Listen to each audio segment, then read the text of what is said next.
Wow, the sledgehammer has landed. Um, the black Americans will say, "We told you." Foundational black Americans will say, "We told you." This Trump deportation is not sparing anybody. And guess what? Latinos are not left. They are being sent to Guatemala, Mexicans precisely, and Honduras. Some even being sent to Africa, Liberia. That is crazy. So if you're coming across my YouTube channel, you're welcome. All credit to the original content creators and sketches that we'll be sharing. So let's dive right into the video, guys, and at the end of the day we'll come to give you our personal analysis. I'm Hispanic and I vote for Mr. Trump. We vote for Mr. Trump. Yes, Mr. Trump. We love you. We love you. All the way to the White House. Beyond betrayed. They used us. They actually, during the campaign, and I don't want to make this political, but during the campaign, the elected officials from the Republican Party, they actually told us that it was not going to touch the documented people. They're trying to keep us out of this country, but they can't. This country was made by immigrants and continue to be made by immigrants, and all of it makes it great. That's what makes America great. I'm gonna tell Donald Trump something right now. Hey, you wanna make America great? Fucking resign.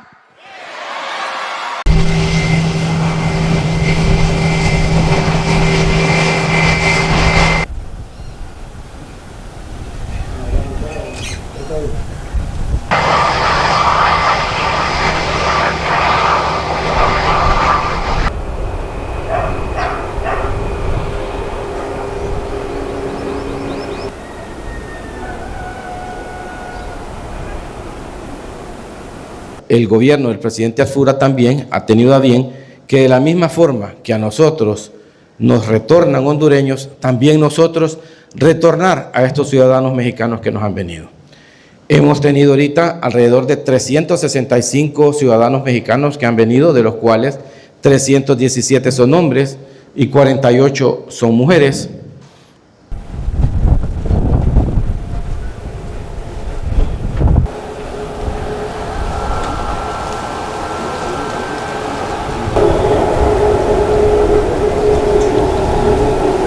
De los cuales pues ya han retornado hacia México, ya hemos retornado 339 personas.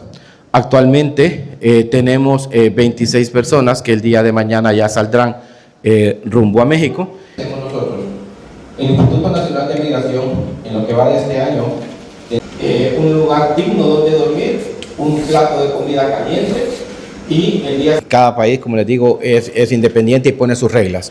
Entonces nosotros lo más que podemos hacer es un reclamo y esperar cuál es la respuesta que ellos tienen, pero nosotros debemos de aceptar lo que que cada país está decidiendo.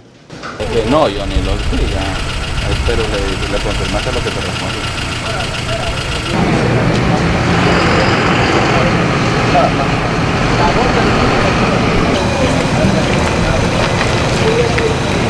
Ooh, child. I never realized how much people hated Mexicans. I never realized that. I'm sorry. I personally don't have any experience dealing with Mexicans. Like, I've never, believe it or not, I've never hung out with them, never crossed paths with them, nothing. I couldn't tell you how a Mexican act. I couldn't tell you how they interact. I can't tell you that they've been racist towards me. I've never really dealt with them, period. I think the only time I've dealt with them was maybe eating at the restaurant. That's it. But when it comes to this whole deportation and stuff like that, keep my mouth closed, okay? But I will say I never realized how many people didn't like Mexicans. Like, it's one thing for them to be getting deported, but when I'm seeing all these videos, people can't stand them. I saw this other girl, she's my skin color, and she said she had terrible experiences with them her entire life. Like, they was racist towards her. She don't care about them getting deported. Yeah. And the only time I do see them, I'm not gonna lie, it's on the news.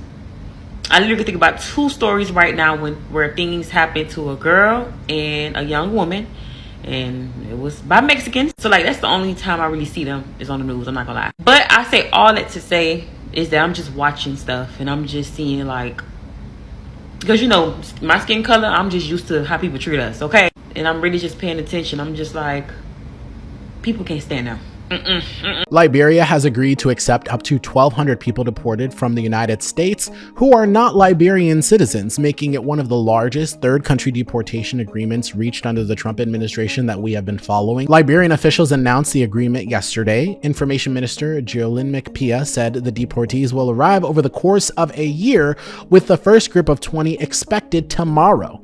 He said the group could include people from other African countries as well as North America, South America, and the Caribbean. This is what, quote, third-party deportation means. Okay, so if you didn't know, we have been following this a lot. So what third country deportation means, it means the United States removes someone to a country other than the person's home country or country of origin. Liberia's Justice Minister Natu Oswald-Twe said the government has already screened the list of people expected to arrive. He said most have immigration violations or other offenses, but officials did not provide a detailed breakdown of their cases. Liberia says the deportees will be allowed to seek asylum there or leave the country if they choose. Pia also said the United States will provide support to help Liberia run the program and strengthen its migration system. The amount and terms of that support were not disclosed in the announcement, but the agreement is part of that broader Trump administration effort that we've been following to expand third country deportations. The United States has reached similar agreements with a growing number of countries, including several in Africa. In some cases, people have been sent to countries where they have never ever lived. That has created a major legal and human rights dispute. Some migrants removed under these programs have court orders preventing the United States from sending them back to their home countries because of concerns they could face persecution or other serious danger there. Liberia has not said whether any of the people it is accepting have those protections. Liberian officials are describing the agreements as humanitarian. Immigration lawyers and advocates argue that the third country deportations can leave migrants stranded in unfamiliar countries and in some cases create a path for them to eventually be returned to the very places U.S. courts said they should not be sent. For now, the first 20 deportees are expected in Liberia tomorrow, Thursday.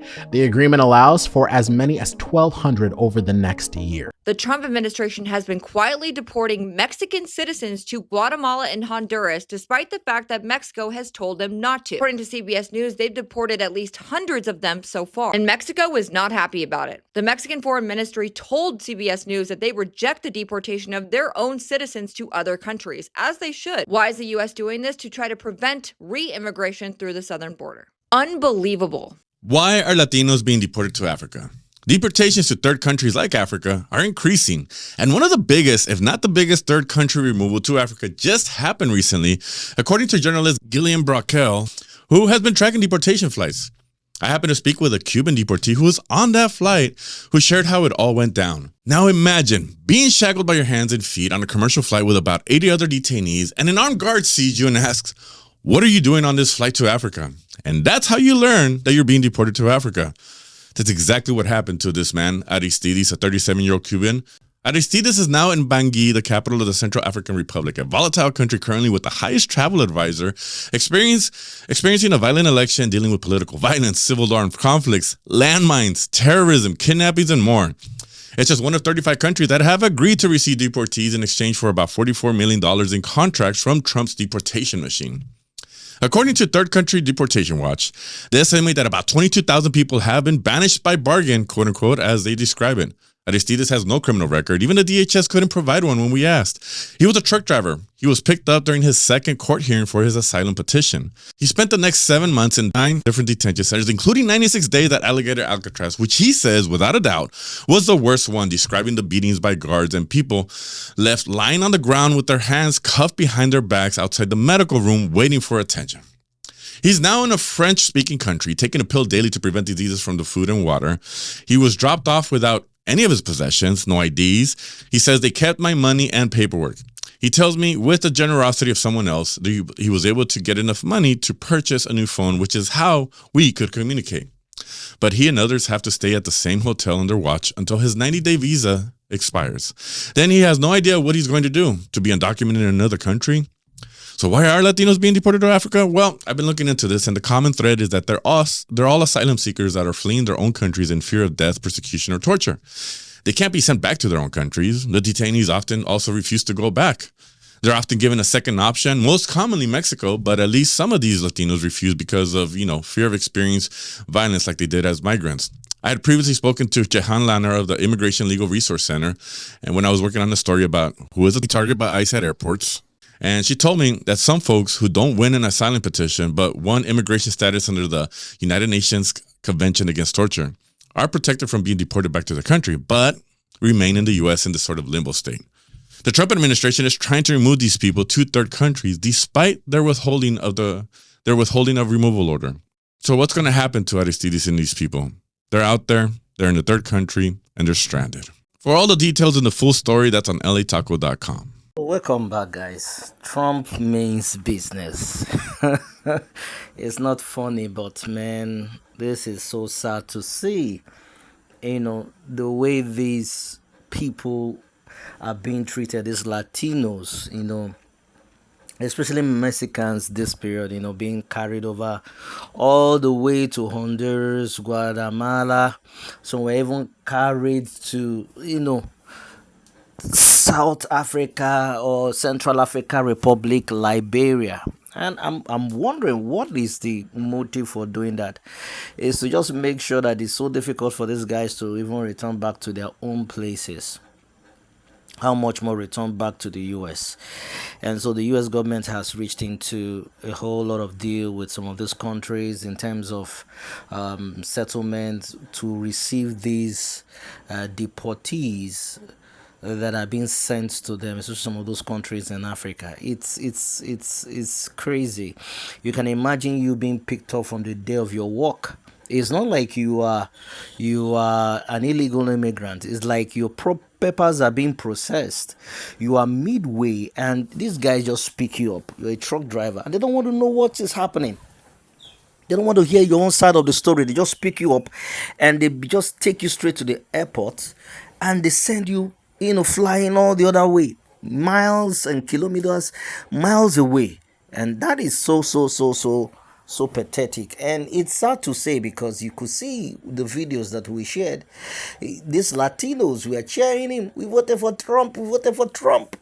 We voted him, and all of a sudden they are not coming out and say, we were deceived. The Republicans, what they told us was non-documented immigrants. It was not going to affect documented people.